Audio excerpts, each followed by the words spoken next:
ഗീതാഗോവിന്ദത്തെ അടിസ്ഥാനമാക്കിയുള്ള കേരളീയ നൃത്തവിശേഷം ഏത്?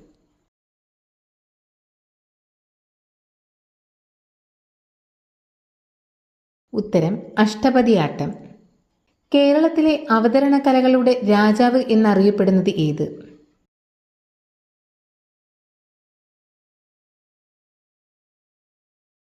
ഉത്തരം കഥകളി. മുടിയെടുക്കൽ എന്ന ചടങ്ങോടെ അവസാനിക്കുന്ന അനുഷ്ഠാന കലാരൂപം ഏത്?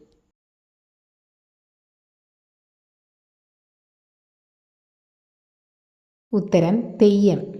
കഥകളിയുടെ മുൻഗാമിയായ രാമനാട്ടത്തിന്റെ ഉപജ്ഞാതാവ് ആര്?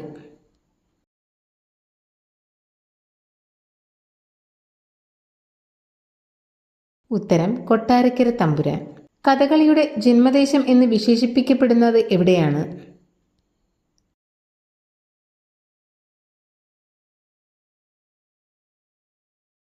ഉത്തരം കൊട്ടാരക്കര.